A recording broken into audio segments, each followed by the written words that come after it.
Hello children, welcome to the channel with me Payal Singh. मैंने बहुत सारे स्टूडेंट्स को ये कहते सुना है कि मेरे आंसर्स तो सारे सही थे पर मेरे मार्क्स नहीं आए।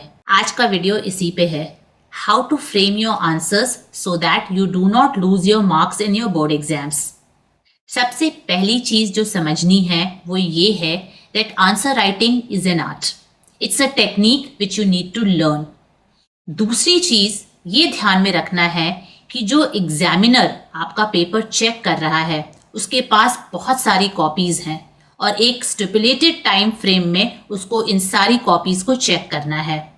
तो it is your duty to attempt your question paper in such a way it should be neat, it should be tidy, it should be attempted in an organised manner so that the examiner doesn't get frustrated while checking your paper. अगर examiner Midway आपके answers से frustrate हो गया तो chances है कि वो आपके आंसर्स को पूरा पढ़े भी ना, चाहे वो आंसर्स सही हो। तो एक कहावत है कि सवारी अपने सामान की जिम्मेदारी खुद लेगी, या फिर आपने पार्किंग लॉट में पढ़ा होगा कि park at your own risk. So attempt your paper at your own risk. अगर आपने खराब ढंग से पेपर को अटेम्प्ट किया तो जिम्मेदार आप खुद होंगे अपने मार्क्स को गंवाने के।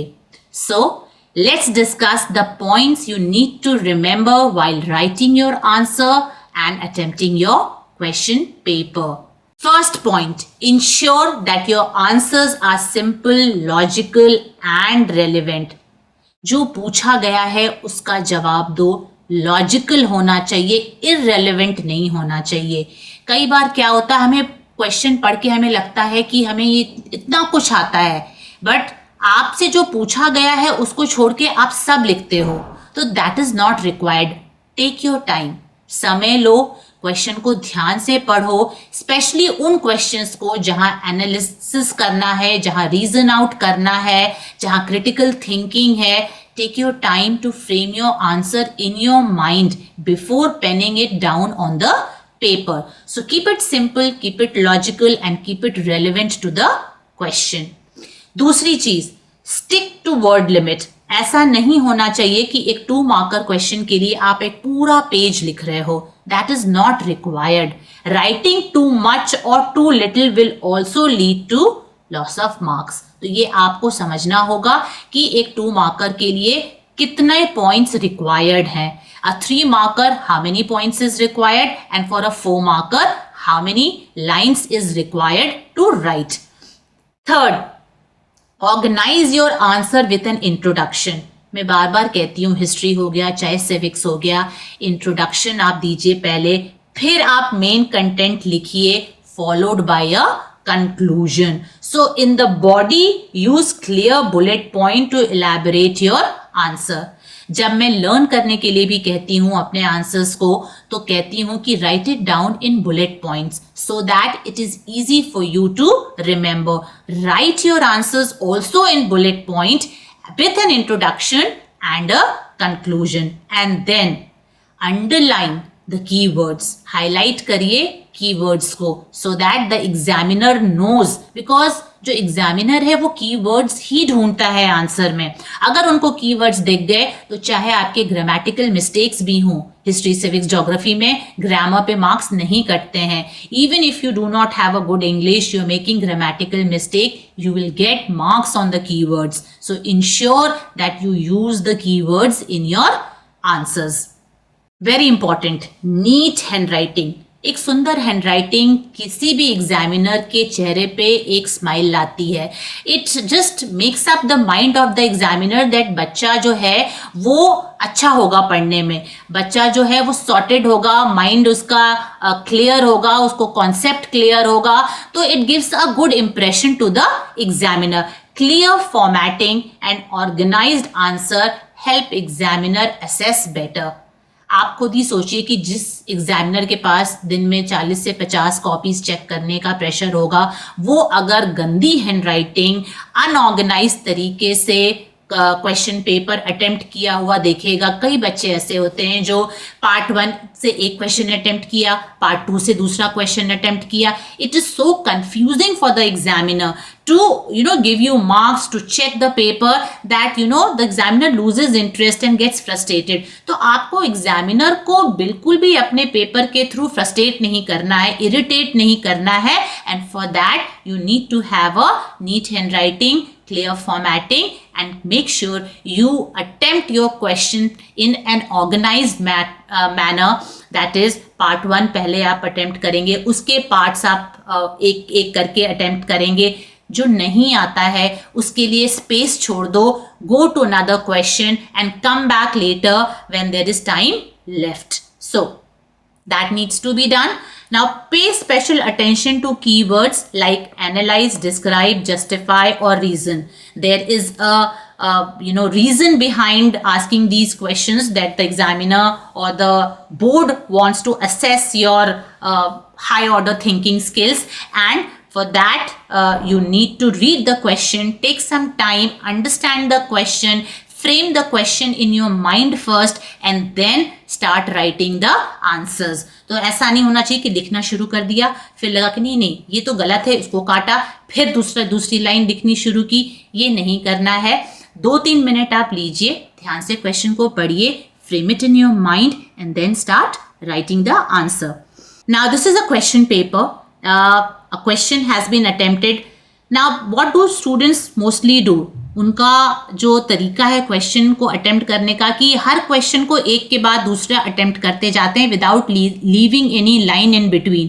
तो क्या होता है कि सारे आंसर्स एक जैसे दिखते हैं। मतलब if there is no gap between 2 answers then the examiner might get confuse thinking this is all 1 answer. तो 2 क्वेश्चंस के बीच में एटलीस्ट 2 लाइन का गैप रखिए। Plus if there is one question, you can see how well this paper has been attempted। एक question पूछा गया है टाइप्स ऑफ फार्मिंग, इसने बच्चे ने फ्लो चार्ट बनाया है, primitive, intensive and commercial farming. फिर प्रिमिटिव को अटेम्प्ट किया है और इसके बाद एक लाइन छोड़ी है। उसके बाद उसने इंटेंसिव सब्सिस्टेंस फार्मिंग को समझाया है and then again there is a line left and then commercial farming। So can you see the space in an answer? Spacing is important for a clear formatting। तो ये बहुत ज़रूरी है कि आप स्पेस देके, देखो पेपर की तो कमी है नहीं, you have paid for your answer sheet, तो आप खुल के पूरे आराम से इस आंसर बुकलेट को इस्तेमाल कीजिए, है ना। नाउ इस आंसर में एक अभी कमी है। The shortcoming is that the keywords are not underlined or highlighted, so that needs to be done। So ये कैसे करेंगे? Now you see this। These are the keywords which is being underlined और underline करने से वो highlight हो जाएंगे। So this is how you need to highlight your keywords while attempting the paper। Now दूसरी चीज, सपोज डिफ्रेंशिएशन आ गया, distinguish between, differentiate between, तो आप ऐसे एक टेबल बना सकते हैं। और this is suppose example is non cooperation movement and civil disobedience movement. अब बच्चे क्या करते हैं, एनसीएम लिख दिए और दूसरी तरफ सीडीएम लिख दिए, तो ये काम आपको नहीं करना है, आपको पूरा लिखना है।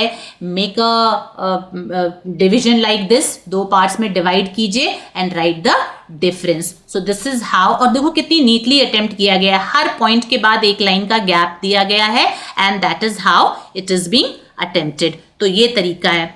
सपोज आपने कोई आंसर गलत कर दिया, तो instead of scribbling like this or cutting like this, you just have to do one thing, you just have to put 1 cross or maybe like this। किसी एग्जामिनर के पास इतना समय नहीं है कि आपका काटा हुआ आंसर वो ध्यान से पढ़े। If it is cut, the examiner will move to the next page, look for a fresh answer. तो आप please do not scribble your answer sheet, it's a waste of time and the paper looks untidy. Now allocate time based on the marks assigned to each question। ऐसा नहीं है कि 1 marker पे आप 5-10 minute अपना समय गंवा रहे हैं क्योंकि आपको उस क्वेश्चन को सॉल्व करना है, कोई ज़रूरत नहीं है। If it is a one marker question, please move on to another question which carries higher marks, because that will have more value than a one marker question. So do not waste on a time or avoid spending too much time on a low marks questions. In subjects like geography, topography and map will carry separate marks.